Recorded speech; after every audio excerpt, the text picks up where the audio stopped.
"You're being ridiculous, Mia. Eric needs this more than you do," my mom said, waving the deed in my face. "During what was supposed to be a joyful housewarming party, he has a family to support. What do you have just yourself?" The words hit me like a slap. Across the face, I stood there in the kitchen of the house. I'd spent my entire life savings on struggling to breathe as my world crumbled around me.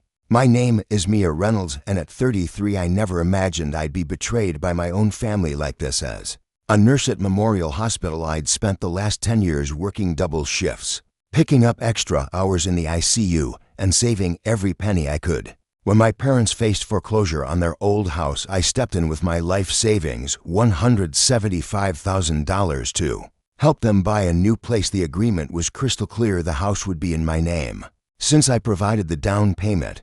But apparently agreements don't mean much to my family. My stepbrother Eric, my mom's golden child from her second marriage, stood there with his usual smug grin. He'd never contributed a dime to our parents' well-being, always too busy finding himself while jumping from one failed business venture to another. But now at 38, he suddenly had a wife and a baby on the way, which apparently made him more deserving of my investment. "We've already filed the paperwork," my stepdad George chimed in, not even looking me in the eye. "The house is in Eric's name.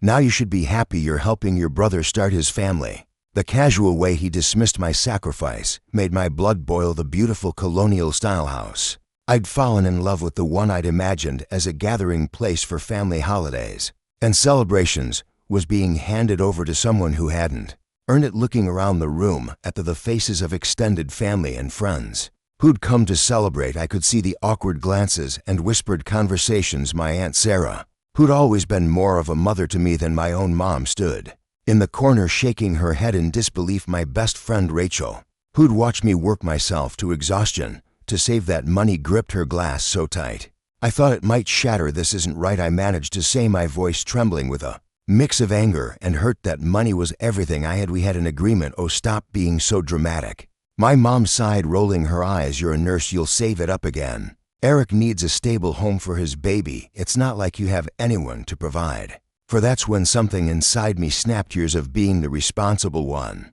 the reliable one, the one who always sacrificed for others, came crashing down. As I looked at their entitled faces, I knew this wouldn't end here. They had no idea what I was capable of when pushed too far. Growing up, I always knew I was different from Eric in my parents' eyes. After my dad passed away when I was 6, my mom remarried George. Within a year, Eric came into our lives like a whirlwind, immediately becoming the center of their universe, while I spent my weekends studying and working part-time at the local pharmacy to save for college. Eric was showered with new cars, expensive clothes, and endless second chances. I put myself through nursing school, working nights as a CNA, and taking out student loans that I'm still paying off.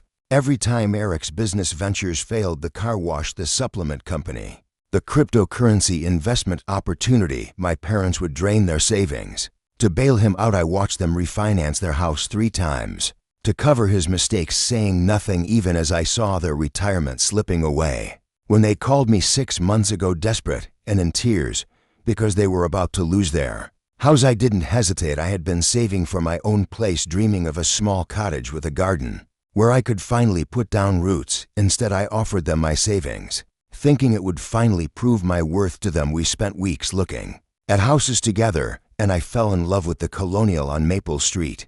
The realtor worked with us to make it happen, and I signed all the preliminary paperwork.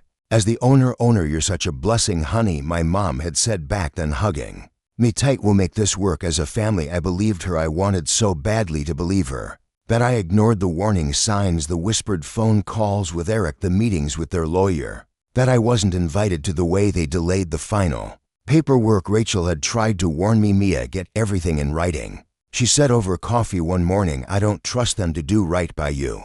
But I defended them, convinced that even if they favored Eric, they wouldn't steal from me. After all, what kind of parents would do that to their own daughter the day before the housewarming party? I'd gone to Target and spent hours picking out new decorations for what I thought would be my investment property. I bought fluffy towels for the bathrooms, cheerful throw pillows for the living room, and a welcome mat that read "Home Sweet Home." Now all those items felt like cruel jokes scattered around a house that had been stolen from me. Standing in that kitchen watching Eric parade around like he'd earned any of this, I thought about all the nights I'd worked in the ICU, the holidays I'd missed, the relationships I'd put on hold, the vacations I'd never taken, all to save that money. They hadn't just stolen my savings, they'd stolen years of my life. As the party continued around me, my head was spinning. Guests were starting to leave, offering awkward congratulations to Eric while avoiding eye contact with me. I sat alone at the kitchen counter staring at my phone when Rachel slid into the seat next to me. "You need to call Marcus," she whispered, referring to her brother, who worked as a real estate attorney. "Something's not right about how they transferred the deed. They couldn't have done this legally without your signature." Just then Eric walked by with his wife Jessica, talking loudly about their renovation plans. "We'll probably gut the kitchen first," he announced, running his hand along the granite countertop.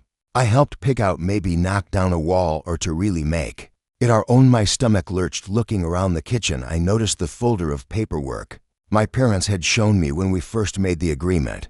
It was still sitting on top of the refrigerator where Mom always kept important documents while everyone was distracted by Eric's grand plans. I quietly grabbed it and leafed it into my bag. "I need some air," I told Rachel, heading for the back porch. Once outside, I pulled out the papers with trembling hands. There it was, the original agreement I'd signed, stating clearly that the house would be in my name in exchange for the down payment.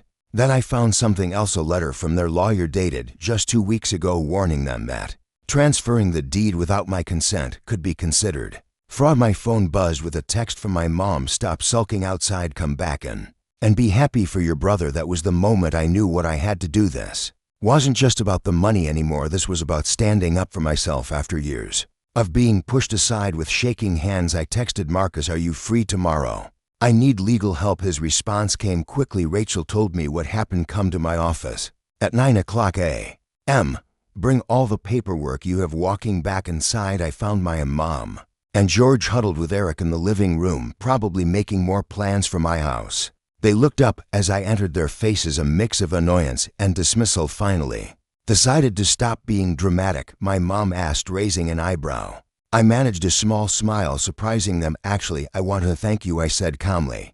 "You've helped me see things very clearly." They exchanged confused looks, clearly expecting more tears or pleading, but I was done pleading, done being the reliable daughter who always came through while getting nothing in return. As I grabbed my purse to leave, I heard Eric laugh and say, "See, she's fine, she'll get over it." I turned back one last time. "Number Eric, I won't get over it, but you'll wish I had." The next morning, I sat in Marcus's office, clutching a coffee cup to steady my nerves. He reviewed the documents spread across his desk, occasionally making notes and shaking his head. After what felt like hours, he looked up at me with a slight smile. "Mia, they really messed up here," he said, holding up the lawyer's warning letter. "The deed transfer isn't just questionable, it's fraudulent. You provided the down payment, signed the initial paperwork, and there's clear documentation of the agreement. They can't legally give away a house that was meant to be yours, but they already did." I replied, my voice cracking. "The deed is in Eric's name. A fraudulent transfer can be reversed," Marcus explained, reaching for his phone. "And I've got a friend at the DA's office who would be very interested in this case. What they did could actually result in criminal charges." My heart raced at his words. Criminal charges? I don't want my parents to go to jail. Even after everything, the thought of them in legal trouble made me hesitate. "Listen to me," Marcus said firmly. "They stole $175 from you. That's grand theft. They committed fraud, and from these bank statements it looks like they might have forged your signature on some documents. They're counting on you being too nice to fight back." He was right. My whole life they'd counted on me being the understanding one, the one who would sacrifice without complaint. While we talked, my phone kept buzzing with texts from my mom, alternating between guilt trips and demands that I stop being childish. "What do you want to do?" Marcus asked, watching me carefully.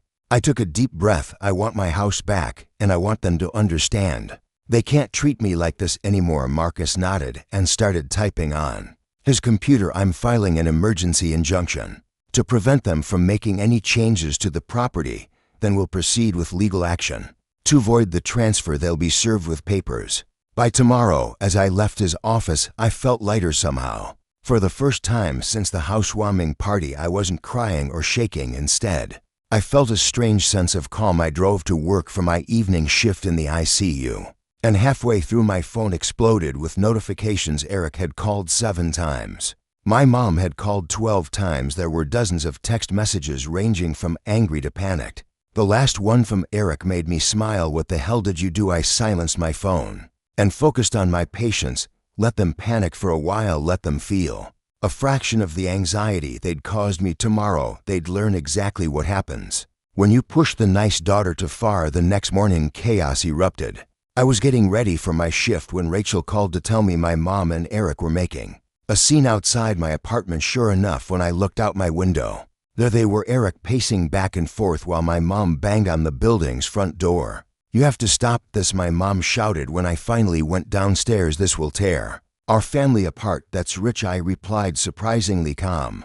You didn't worry about tearing the family apart when you stole my life savings. Eric stepped forward, his face red with anger. You're being ridiculous. I have a baby on the way. What were you going to do with that house anyway? Live there alone with your cats? Actually, I said, pulling out my phone, I have the proof of our original agreement right here. Want to see the letter from your lawyer warning you this was illegal? Or should we talk about the documents where someone forged my signature? The color drained from their faces. My mom grabbed my arm, her voice dropping to a whisper. Honey, we can work this out as a family. There's no need for lawyers. I gently removed her hand. We stopped being a family the moment you decided my life savings meant nothing to you. The DA's office has copies of everything now, so unless you want this to get worse, I suggest you talk to your lawyer about reversing the deed transfer. You'd send your own mother to jail. She gasped, tears welling up in her eyes, the same tears that had worked on me so many times before. No, Mom, you might send yourself to jail. I'm just standing up for myself. Eric started to say something, but his phone rang. It was his wife, Jessica. I could hear her panicked voice through the speaker as she told him the police were at their house, their actual house, with questions about the deed transfer. They left quickly after that, hurrying to deal with the unfolding disaster. Rachel, who had been watching from her car to make sure I was safe, came over and hugged me. I've never seen you stand up to them like that, she said proudly. I've never had proof of their manipulation before, I replied, always just my word against theirs, but this time I have everything in writing. Later that day, Marcus called to tell me Eric and my parents' lawyer had reached out. They wanted to settle. Not only would they transfer the house back to me, but they'd also pay my legal fees and additional damages. The threat of criminal charges had finally made them realize I wasn't backing down. Should we take the deal? Marcus asked. Yes, I said firmly. But I want them to sign something else, to a statement admitting exactly what they did. They don't get to pretend this never happened. 2 weeks later, I sat in Marcus's office as my parents and Eric signed the papers. The deed was being transferred back to me along with a settlement that included my legal fees and an additional $50, zero in damages. But more importantly, they were signing a notarized statement acknowledging their attempt to defraud me. My mom couldn't stop crying, dabbing at her eyes with a tissue while George stared at the floor. Eric looked like he'd aged 10 years, the smug grin replaced by a clenched jaw. His wife, Jessica, had left him after discovering he'd been hiding their own financial troubles. Apparently, the house theft was just the tip of the iceberg. I need all parties to sign here, the notary said, pointing to the final page. One by one they signed. When it was my turn, my hand didn't shake at all. I hope you're happy, Eric muttered as he stood up. You've ruined everything. No, I replied calmly. You ruined everything when you decided to steal from me. I just made it right. They filed out of the office, my mom trying one last time to catch my eye. I turned away. The time for guilt trips and manipulation was over. Marcus handed me the new deed with a smile. Congratulations, the house is officially yours. But I had one more surprise for them. Actually, I said, pulling out another set of papers. I'd like to sell it. My family had already spread the word about their misunderstanding with the house, trying to save face with relatives and friends. They didn't know I'd received an offer from a developer who wanted to turn the property into apartments. The offer was well above market value. They'll be furious when they find out, Rachel said later, as we celebrated at our favorite coffee shop. They thought you'd let them stay there. That's exactly why I'm selling, I replied. They need to understand they have no power over me anymore. The next day I signed the papers to sell the house. The developer was thrilled. My real estate agent was thrilled, and I was finally free. The profit from the sale, combined with the settlement money, meant I could buy my dream cottage with a garden and still have savings left over. As I drove away from the closing, my phone buzzed with a voicemail from my mom. She was crying, saying she'd heard about the sale, begging me to call her back. I deleted it. Without listening to the end. Some might call it cruel, but I call it boundaries. For the first time in my life, I wasn't going to set myself on fire. To keep them warm, let them figure out their own lives. I had a cottage to furnish and a garden to plant. The weeks after selling the house were transformative. I found a charming cottage just outside the city with a wraparound porch and enough yard space for the garden I'd always dreamed of. Rachel helped me move in, and together we painted the walls in soft, peaceful colors, nothing like the bold schemes my mom had always insisted were proper for a family home. My phone still lit up regularly with messages from family members. Some were angry, calling me selfish for selling the house without giving my parents a chance to figure something out. Others tried guilt trips, telling me my mom cried herself to sleep at night. My Aunt Sarah was the only one who stood by me, telling the others they should be ashamed for what they'd done. I ran into your mom at the grocery store, Sarah told me over Sunday brunch. She was telling everyone who would listen about how ungrateful you are, but most people know the truth now. That statement you made them sign has made the rounds. I smiled, thinking about how the narrative had shifted. No longer was I the difficult daughter who wouldn't help her brother. Now I was the hard-working nurse whose family had tried to steal her savings. My mom's attempts to play victim weren't working anymore. Eric and Jessica officially separated, and he moved back in with our parents. I heard through the grapevine that he was working as a sales clerk at an electronics store, his first real job in years. Sometimes I drove past their rental house on my way to work, a modest place, nothing like the home they'd tried to steal from me. It didn't bring me joy to see them struggling, but I felt a sense of justice at work. Things were looking up to once I stopped letting my family drain my energy and resources. I was able to focus on my career. I applied for and got a promotion to charge nurse, which came with better hours and a significant pay raise. My colleagues noticed the change in me. I smiled more, stood up for myself in meetings, and no longer accepted all the holiday shifts just because others had real families to spend time with. One evening, as I sat on my porch, watching the sunset set and planning my garden, my mom's number flashed on my phone. Instead of the usual anxiety, I felt nothing but calm as I declined the call. Later, I listened to her voicemail. She was asking if I would help Eric with rent money, since things were so hard for him right now. I deleted the message and went back to my gardening catalog. I'd ordered seeds for tomatoes, cucumbers, and my favorite violets. The flower beds were already prepared, the soil rich and waiting for new life. In a way, it felt like a metaphor for my own life. I'd cleared out the weeds of toxic relationships and was ready to grow something beautiful. Rachel often joked that I should write a book called How to Stop Being a Doormat in 3 Easy Steps. Maybe she was right. All it took was losing my life savings, standing up to my family, and finally putting myself first. Simple, really. 6 months after selling the house, my life had settled into a peaceful rhythm. My garden was thriving with the first tomatoes ripening on the vine and violets blooming in neat rows. I'd made friends with my neighbors, joined a local book club, and even started dating again, something I'd put off for years because my family demanded so much of my time and energy. The family drama hadn't completely disappeared, but I'd learned to manage it differently. My mom still tried to reach out regularly, especially when they needed money. Each time I stuck to my boundaries. I'm not in a position to help, I'd say calmly. No matter how many tears or guilt trips followed, the phrase became my shield, protecting me from their manipulation. Eric's situation had gotten worse. Jessica filed for divorce, and the baby, my nephew, lived primarily with her. She discovered Eric had taken out credit cards in her name, leaving her with massive debt. When she came to me for advice, I connected her with Marcus, who helped her navigate the legal mess. It felt good to help someone who genuinely deserved it. One Sunday morning, while I was tending to my garden, a familiar car pulled into my driveway. My mom stepped out, looking older and more tired than I remembered. She'd shown up unannounced, probably hoping to catch me off guard. Your garden is beautiful, she said softly, hovering by the fence. You always did have a way with plants. Thank you, I replied, continuing to work with my plants. But you shouldn't be here without calling first. I know, I miss you, honey. And I wanted to tell you that your father and I are selling our house. We can't afford it anymore, and Eric's expenses. She trailed off, looking at me hopefully. I stood up, brushing dirt from my knees. Mom, I'm not giving you money. That chapter is closed. I wasn't asking for she started then stopped herself okay. Maybe I was, but can you blame me for hoping you're doing so well and we're your family? Doesn't steal from family, I said firmly. Family doesn't forge signatures or try to justify theft. Because one child deserves it more, you made your choice.